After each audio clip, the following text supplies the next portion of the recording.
is Your Health, a podcast of the Integrated Health and Social Services University Network for West Central Montreal. Hello and welcome to Your Health. I'm Barry Morgan. The life of a child is not always an easy one filled with joy and happiness. Sometimes, let's face it, young people experience difficulties of all kinds that can overwhelm even their parents. So what to do? Well, don't despair. CIUSSS West Central Montreal offers services to help kids and their families. And to tell us more about these services, we welcome Sandra Blot. Ms. Blot is a social worker at CLSC de Benny-Farm, member of CIUSSS West Central Montreal. Thank you very much, first of all, for your time. Thanks for having me. If a child doesn't say anything, Sandra, and if there are really no obvious signs, how does someone know if their child actually is struggling? What should they look for? Yeah, well, each child reacts differently when confronted to difficulties. So it's often the accumulation of many little signs or changes in mood or behaviors that should really alarm us. But I would say that a parent should start feeling worry if his child presents with, persistent signs of distress. So, as an example, it could be irritability, anxiety, hopelessness, and so on. And demotivation or a drop in school grades can also indicate that a child may be at risk or having difficulties. Also, when a child has physically or psychologically he isolates himself from his relatives. That's also another sign that, maybe he's going through a difficult phase in his life. Maybe locking up in the room alone and would rather be alone, whereas otherwise perhaps was more social? Exactly. Okay. And at what point should a professional be consulted? Whenever, the parent is worried about their child, when they feel concerned about their child, and if they feel that, they don't have the tools or they don't have the strategies to help them, or if the parent himself, he's going through something difficult and it's impacting the child, and they feel that, maybe an external intervention is required to stabilize the situation. Okay. And let's talk about some of the potential solutions in terms of what our CIUSSS offers in terms of help for kids and their families who are struggling. So we have two main sub-programs. So we have the Jeunes en difficulté, so Youth in Difficulty program, and we have the Crise Ado Famille Enfance, which is the CAF program, the crisis family crisis program. Okay, let's start with the Jeunes en difficulté, the JED program. That's non-urgent. Exactly, yeah. So basically, it's for children under 18 years old and their family members when they're facing with adaptation or behavior problems. And the worker helps the family to have a better understanding of their situation and to develop the necessary skills to face their situation. And the sessions could take place at the CLSC or at home or anywhere in the community. Okay. Can you give me an example, perhaps, of something that a professional would be dealing with in terms of a non-urgent situation? So in the Youth in Difficulty program, the help can be useful to families with many different issues. So it could be related to recent immigration, lack of financial resources, or adolescent challenges. And adolescent challenges? Challenges, yes. Of which there are many, let's say. Exactly. And we can work on different problems. So it could be family relationship, difficult family relationship, conjugal violence, family violence. Could be divorce, I guess. Divorce, the impact of divorce on a child. All of these different situations, let's face it, could have a very impactful effect on a child, on really on anybody, and in particular on a child. So what would be done in a case, in one of those cases, for instance? You could pick, a case of a divorce, let's say a child is very distraught.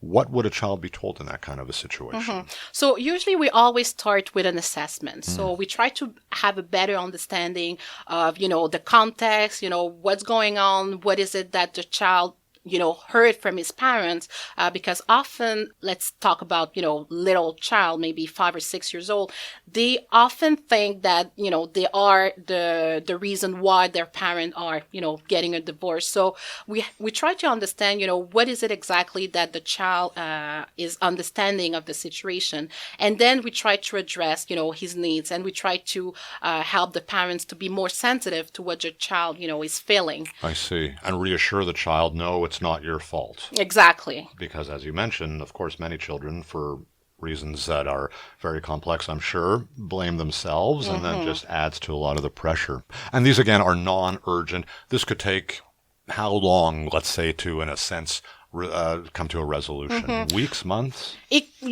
really depends from one family to another. Yeah. But as you mentioned, sometimes it could be only a couple of sessions. Some other times it's months of intervention, and in some cases it could be a year of intervention, or 2 years sometimes. But in most cases, I would say a couple of months. Okay, everybody's different, though, of course. Exactly. There's also, as you mentioned, I believe, the CAF program, and that is an acronym. Well, in English, at least, it's a family crisis program. So this is for more urgent situations, correct? Yes, correct. So the CAF program is really for children between 5 and 17 years old and their family members going through a crisis. So basically, the family receives a home visit within the 2 hours following a CAF request to defuse the crisis. So it's urgent. It's urgent. It's immediate. So, and then after the first home visit, the family can have a short-term but intensive interventions in order to stabilize the situation. So it could be the intervention can take place like between 1 to 3 times a week for about 10 to 12 weeks. And it's really like to, like I said, to maintain the child in the family environment, because the main goal of the program is actually to maintain the child in the family environment and to prevent a placement into a youth center. I'm sure that's the last thing that most people would want. Can you give me an example of a crisis situation, Sandra?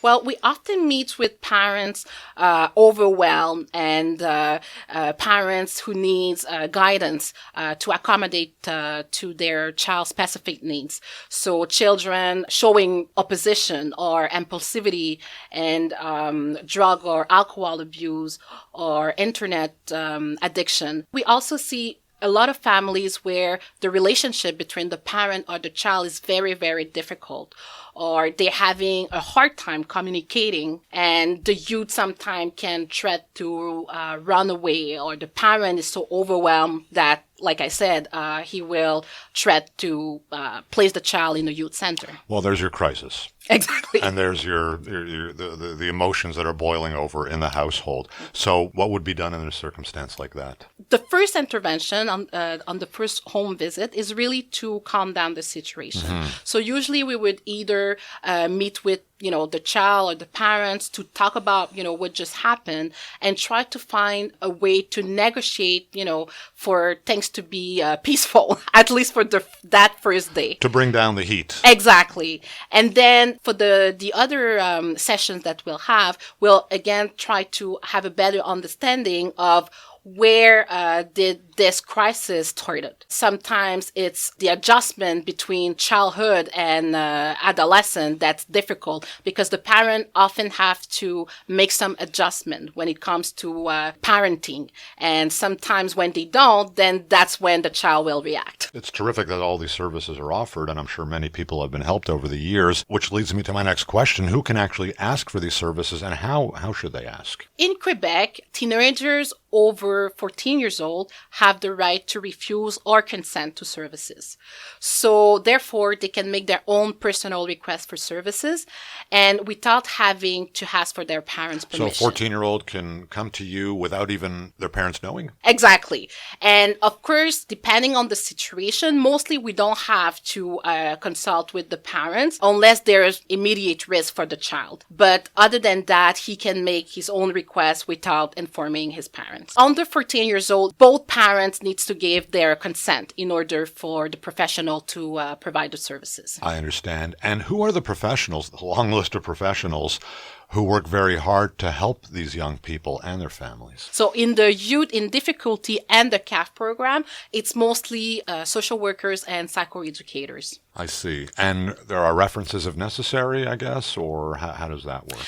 The CAF program is open between 2 p.m. and 9 p.m. Okay. So for the emergency, when you want to receive immediate help from a professional, you have to make a request through either the psychosocial intake at the CLSC or through one of our authorized referent. Okay. So it could be the Youth Protection or Info Social at 811. So the referent has to make an assessment of the situation and then consult with the CAF worker to confirm the family's eligibility to the program. This is a general question, but are young people experiencing, do you think, more difficulties, more crises today than, let's say, in the past? And if so, why? I haven't heard any or read any study about this topic, but I would say that difficulties that teenagers or youth are having those days, I think they present themselves differently.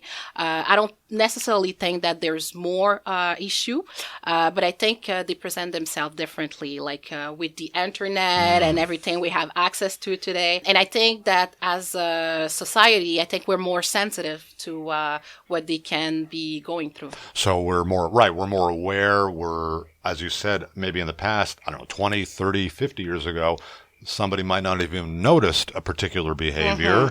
Nowadays, well, things evolve, things progress, and there's something maybe not right here. Maybe we should think about this. Is that more or less the idea? Yes, that's what I think. We're more sensitive to these issues? Yeah. Thank you very much for your time.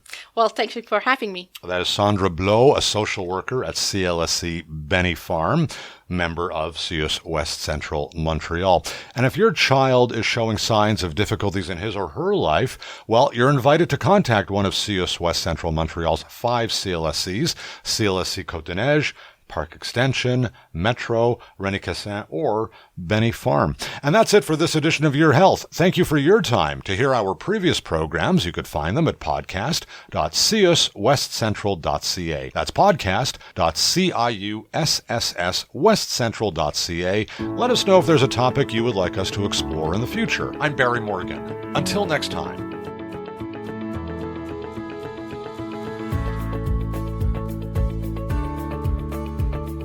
You've been listening to Your Health, a podcast of the Integrated Health and Social Services University Network for West Central Montreal.